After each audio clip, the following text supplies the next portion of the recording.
Senator from Tennessee.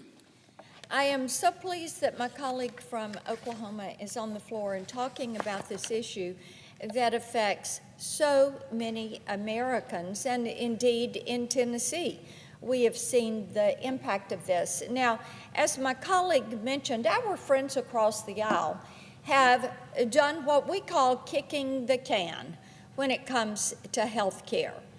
Obamacare is too expensive to afford. That is something that has been proven. But instead of dealing with root causes, they're saying, let's just extend the COVID-era subsidies for another 3 years. And then we'll talk about it. And he mentioned triggering that date during a presidential election, doing nothing to reform the abuse that you're finding in the system, and just kicking the can and saying, let's do these subsidies.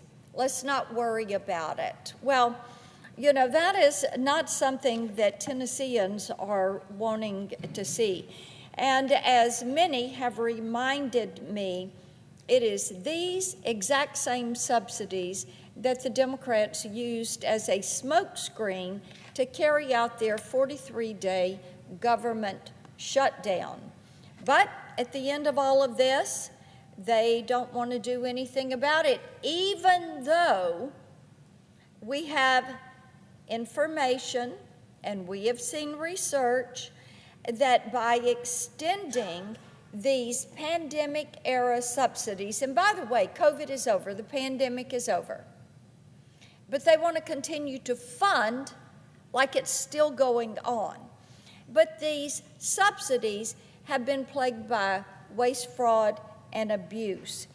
And what they're doing would cost taxpayers $35 billion a year to do nothing more than line the pockets and the profits of insurance companies. We know that there's an incredible amount of fraud, 6.4 million people fraudulently enrolled. We know that it is hardworking taxpayers that are paying for this, and the Democrat solution would do nothing to clean up the program. It would do nothing to lower the cost of health care. It would continue the status quo, and individuals that are enrolled in Obamacare would continue to see their cost go up. So what we have said is the original Obamacare subsidies, and by the way, Mr. President, I want to be very clear on this. Those subsidies are law. They do not go away. The only thing that is going away is the Biden-era COVID subsidies. The Democrats put those in place in 2021.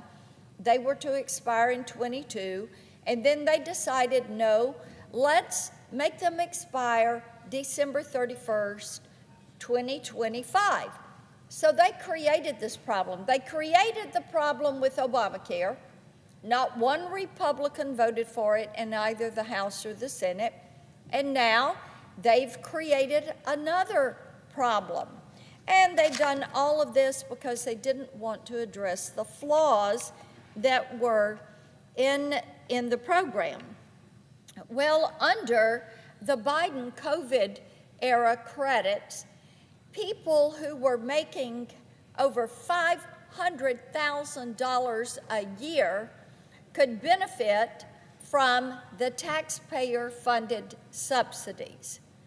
Now, originally, with the original Obamacare subsidies, you get the credit up to 400% of poverty. But the Democrats said, no, let's make it free for all. Let's just get these out here. Zero premiums. Yes, that sounds great. That's what they wanted to push for some people. And up to $500,000 a year in income, $500,000 a year. You too could get a taxpayer-funded subsidy to help pay for your insurance. Maybe 80% was paid or 90% was paid. This is not what the American people want. But instead of lowering costs, these subsidies are continuing to prop up a very broken system, and that is why the cost continues to go up. Now, since 2013, the Obamacare benchmark plan premium has increased by more than 200%. In Tennessee, you have seen about a 20% increase. Now, this Obamacare plan is going up more than 300 times the rate of employer-sponsored plans. And so the taxpayers are on the hook for this. So why is it they continue to go up? It is because of government interference and mandates that the Democrats passed when they passed Obamacare. It is too expensive to afford. During the Schumer shutdown, I spoke in this very chamber about the fraud that was connected to the Biden COVID credits. Last week, the U.S. Government Accountability Office actually released findings that show just how easy it is to commit fraud with these subsidies. The GAO conducted an undercover test. They had heard anecdotally about some of this fraud, but GAO, which is nonpartisan, said, let's get into this. Let's dive in. Let's do an undercover test.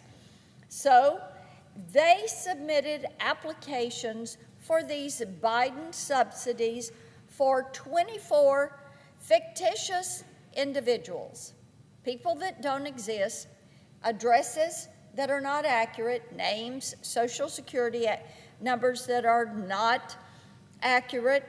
Each application had false and missing information on identities and incomes. So they just made it up. They ran their test. And Mr. President, to their surprise, get this, they didn't have one or two people that were approved, or even half the people. A dozen of these fictitious people made it through. They had 23 of the 24 fake people, fake identities, fake income. Nothing was real. But yet, Obamacare approved 23 of 24 of these applications. And the U.S. taxpayer footing the bill for this paid more than $10,000 a month to insurance companies to provide for these people that don't exist, for these fictitious enrollees. Now think about that, $10,000 a month. A preliminary analysis by GAO found that there were at least 190,000 applications between 2023 and 24 that had unauthorized changes by agents or brokers. That means people didn't know that they were enrolled, or they didn't know that changes on income and personal data had been made to their application. Over the same period, there were close to 100,000 duplicate Social Security numbers enrolled in the program. So you have a broker or somebody that is enrolling people. They get a Social Security number. They are going to town with it. They are wearing that thing out. So you've got 100,000 duplicate numbers enrolled in the program. In one case, a single Social Security number, one number, was used to apply for more than 125 policies. Mr. President, I call that fraud. And I think it is amazing that Obamacare is so poorly run that they are allowing this level of fraud and waste of your tax dollars, which are paying for every bit of this. This is a program that now our colleagues across the aisle are saying, we don't want to fix it. We just want to kick the can. We want to extend these subsidies for 3 more years because the program is really expensive. And why is it expensive? Waste, fraud, abuse, government mandates. And Obamacare is too expensive to afford. Now, Republicans have already started to address the root cause of the issue, and in the big, beautiful bill, there's provisions that require individuals who misstate their income to repay the excess subsidy amount in full. Requiring applicants to verify their income, their family size, their immigration status, and residence before enrolling ensures no one can abuse the system at the expense of American taxpayers. This is what you call good old common sense. If you're going to go apply for a credit card or a loan at the bank, you've got to verify this, and you're going to be held legally responsible. Under Obamacare, it's like nobody gave a rip and flip about what you put on the paper. Whatever you said, all right. There was no verification that was done. Republicans are also working on solutions to lower the cost. How about that one? And to promote health care freedom. Let you, the patient, the individual, have more choice, more options, and make decisions that affect your health care. This week, our Finance Committee Chairman, Senator Crapo, and the Health Committee Chairman, Senator Cassidy, introduced legislation that would direct funds directly to patients, not to insurance companies. Well, how about that? Let's make certain that patients are the ones who receive those funds, not the insurance companies, because we've already defined the waste, the fraud, the abuse that is taking place in the program. Now, doing this through health savings accounts and funding for cost-sharing reduction payments, these are things that are positive, that would help to bring some transparency to the system. Unlike the Democrat proposal, which only further adds to our $38 trillion in debt, the Crapo-Cassidy bill would drive down the cost of premiums and provide an off-ramp for the Biden plussed-up bonus COVID credits for individuals that were making 6-figure incomes. Now, last week I introduced a package of bills to support and expand Tennessee's Medicaid innovation, including the Medicaid Primary Care Improvement Act, which would allow states to use Medicaid dollars to pay for direct primary care arrangements, expanding health care access for Medicaid beneficiaries and improving outcomes.